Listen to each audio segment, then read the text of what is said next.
யோசபாத் நல்லா ஆராதிக்கிற மனிதன். ஆகாபுக்கு ஒண்ணுமே தெரியாது. கடைசி ஒரு யுத்த ஸ்தலத்தில் நிற்கிறாங்க.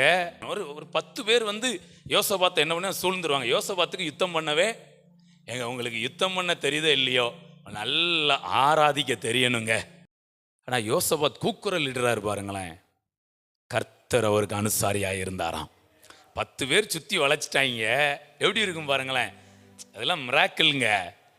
மிராக்கிள் இல்லாமல் அந்த இடத்துலேருந்து தப்பிக்க என்ன காரணம்னு பார்த்தா யோசபாத் எப்பவும் ஆராதிக்கிற மனுஷன். ஏங்க நீங்கள் நல்லா ஆராதிக்கிற பிள்ளைங்களா இருந்தீங்கன்னா உங்கள் கூக்குரலுக்கும் பதில் உண்டுங்க. அப்படின்னீங்கன்னா அதுக்கும் பரலோகம். ஆராதிக்கிற பிள்ளைங்களுடைய வாய்ஸ் பரலோகத்தில் ரெக்கார்ட் பண்ணப்பட்டு இருக்கும். ஆண்டவர் ஒரு கட்டளை கொடுத்து வச்சிருப்பாரு.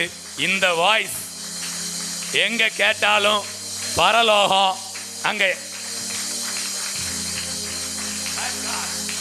உங்களுக்காக பரலோகம் உங்க சத்தத்துக்கு, அது அழுகை சத்தமா இருக்கலாம், கூக்குரலா இருக்கலாம், பயத்தின் சத்தமா இருக்கலாம்.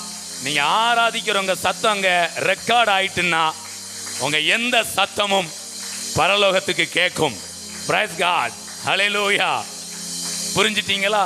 அப்ப ஒரு இடத்துல அவர் ஆராதிச்சுட்டே இருந்தாரு. ஆனா அந்த நேரத்தில் ஆராதிக்க முடியல, பயம்தான் வருது. கூக்குரல் இடுறாரு. டக்குன்னு எனக்கு என்ன நடந்து நாங்க விவரமா எழுதப்படலை. ஆனா காப்பாற்றப்பட்டார். 10 பேர் சுத்தி வளைச்ச போதிலும் ஒருவருடைய பட்டயமோ, ஒருவருடைய ஈட்டியோ, ஒருவருடைய அம்போ யோசபாத்தின் மீது படாமல், இன்னும் நல்லா சொல்ற, ஒரு சின்ன காயம் கூட படாம யோசபாத் சமாதானமா வீட்டுக்கு திரும்பி வந்தாராம்.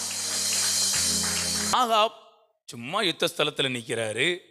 எவனோ ஒருத்தன் எங்கேயோ இருந்து புதுசா வந்தவன் யுத்தத்துக்கு, அவன் உட்காந்து அம்பெல்லாம் என்ன பண்றான், சும்மா விட்டு விட்டு எவ்வளவு தூரம் போகுது எப்படின்னு அப்படி யாரோ கத்து கொடுத்துட்டு இருக்கிறாங்க. இப்படி சும்மா விட்டு எய்துகிட்டு இருக்கிறான். நல்ல கவனிங்க. இந்த அம்பு அவன் நினையாமல் நானேற்றி ஒரு அம்பை எய்தானா. இந்த அம்பு எங்க வந்து விழுந்தது தெரியுமா? ஆகாப் ரதத்தில் நிற்கிறார் யுத்த ஸ்தலத்தில். அங்கே வந்து அதுமாங்களே ராஜாக்கள் நல்ல மேலே ஒரு தலைச்சீரா மார்க்கவசம் எல்லாம் போட்டு நிற்பாங்க. இவ்வளவையும் மீறி அப்படியே சந்துக்குள்ளே போய் என்ன பண்ணிச்சான், காயம்பட்டாராம், செத்தே போனாருங்க. வித்தியாசம் இருக்குங்க ஆராதிக்கிறவங்களுக்கும் ஆராதிக்காதவர்களுக்கும். Price God. முதலாவது, தேவன் தீங்கு நாளில் தம்முடையவர்களை கூடார மறைவிலே மறைத்து வைக்கிறார்.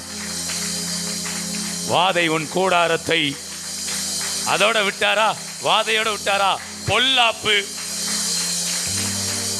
அம்புகளால் வருகிற பொல்லாப்பு, ஈட்டிகளால் வருகிற பொல்லாப்பு, பட்டயத்தால் வருகிற பொல்லாப்பு, பஞ்சத்தால் வருகிற பொல்லாப்பு, எந்த பொல்லாப்பும் எந்த ஆப்பும், பொல்லாப்பு ஆப்பு வேலை செய்ய நீங்க எல்லாம் ஆராதிக்கிற பிள்ளைங்க ஆப்புக்கே ஆப்பு வைக்க, கையை தட்டி ஆப்புக்கே ஆப்பு வைக்கிறவங்களா இருப்பீங்க.